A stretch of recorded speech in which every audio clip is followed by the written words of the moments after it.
সেনা হেফাজতে থাকা 15 সেনা কর্মকর্তাকে হাজির করা হচ্ছে ট্রাইব্যুনালে। বিস্তারিত জানাতে আমাদের সাথে যুক্ত হচ্ছেন সহকর্মী মিজান আহমেদ। মিজান, কতজন সেনা কর্মকর্তাকে এখন পর্যন্ত হাজির করা হয়েছে জানাবেন?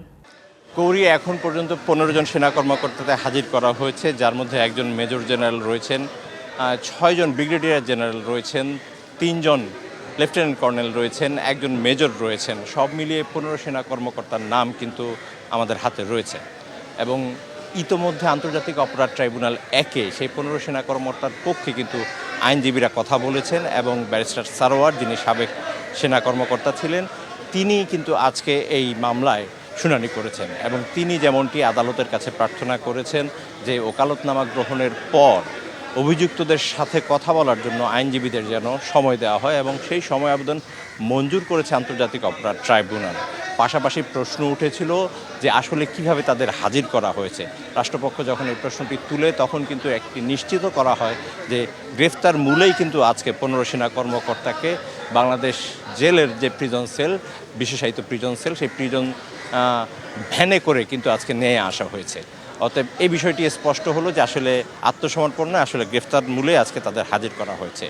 এরপর যেটি এসেছে সেটি হচ্ছে যে পরবর্তী শুনানির তারিখটি কবে হবে, এবং সেই পরবর্তী শুনানির তারিখটি কিন্তু 20 নভেম্বর ধার্য করেছে আন্তর্জাতিক অপরাধ ট্রাইব্যুনাল। আপনার মাধ্যমে দর্শককে জানাতে চাই, গুমের 2টি মামলা সহ বিজিবি 5-এর সাবেক সিও লেফটেন্যান্ট কর্নেল রেদওয়ানুল ইসলাম সহ 2 সামরিক কর্মকর্তা ও 2 পুলিশ কর্মকর্তার বিরুদ্ধে যে মামলা ছিল, সেই মামলার আসামিদেরও কিন্তু আজকে আন্তর্জাতিক অপরাধ ট্রাইব্যুনালে হাজির করা হয়েছে।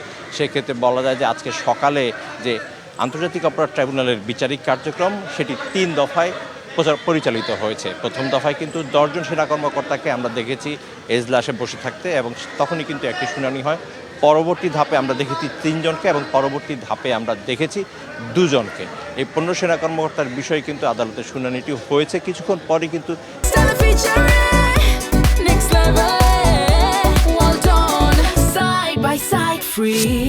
এই বিষয়ে আন্তর্জাতিক অপরাধ ট্রাইব্যুনালের চিফ প্রসিকিউটর কার্যালয় থেকে ব্রিফিং করা হবে, এবং ব্রিফিং করা হবে ডিফেন্সের যে লয়ার যারা এসেছেন তারা। তবে এখন পর্যন্ত কিন্তু জামিনের বিষয়ে কোনো আবেদন আন্তর্জাতিক অপরাধ ট্রাইব্যুনালে জমা দেওয়া হয়নি। সেই বিষয়টি আপনার মাধ্যমে নিশ্চিত করতে চাই।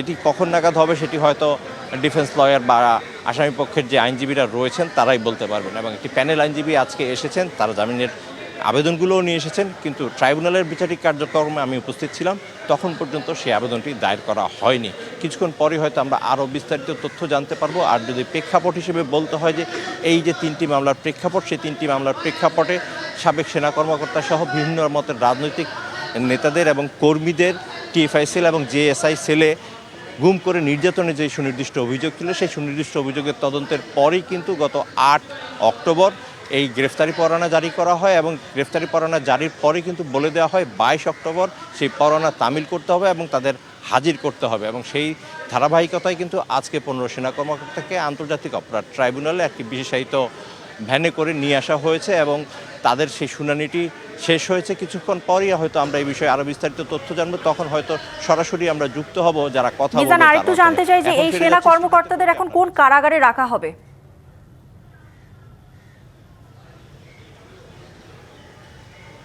এই বিষয়ে একটি তথ্য ছিল যেটি আমি হয়তো বলতে ভুলে গিয়েছি। এই বিষয়ে তথ্যটি ছিল হচ্ছে যে রাষ্ট্র সিদ্ধান্ত নিয়েছে, সেই সিদ্ধান্তের আলোকেই কিন্তু তারা সেই জায়গায় থাকবেন।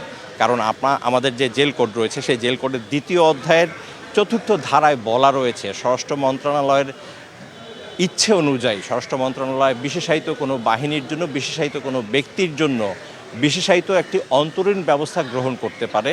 এবং সেই অন্তরীণ ব্যবস্থা হিসেবেই কিন্তু ক্যান্টনমেন্টে যেই অস্থায়ী কারাগার স্থাপন করা হয়েছে, যেটি স্বরাষ্ট্র মন্ত্রণালয়ের অধীনে, এবং সেখানে কিন্তু একজন ডেপুটি জেলারকে নিয়োগও দেওয়া হয়েছে। এর আগে আমরা জেনেছি কারা কর্তৃপক্ষের পক্ষ থেকে 6 সদস্যের একটি প্রতিনিধি দলও কিন্তু সেই অস্থায়ী কারাগার পরিদর্শন করে এসেছে। আজকে তারা সে জায়গায় ফিরে যাবেন, কারণ এই বিষয়টি ট্রাইব্যুনালের অর্ডারে আজকে উল্লেখ করা হয়েছে। বিচারপতি গোলাম মর্তুজা মজুমদার তার অর্ডারে বলে দিয়েছেন যে এই ক্ষেত্রে সরকার যে সিদ্ধান্ত নিয়েছে কিংবা স্বরাষ্ট্র মন্ত্রণালয় যে সিদ্ধান্ত নিয়েছে, সেই সিদ্ধান্তই বাস্তবায়ন হবে। আর স্বরাষ্ট্র মন্ত্রণালয় ইতিপূর্বেই সেই সিদ্ধান্ত নিয়েছে এবং সেই প্রজ্ঞাপনও জারি করেছে। সেই ধারাবাহিকতা এটা নিশ্চিতভাবেই বলা যায় তারা সেই ক্যান্টনমেন্টের যে অস্থায়ী তাদের যেই কারাগার, সেই কারাগারে ফিরে যাবে। মিজান, ধন্যবাদ আপনাকে।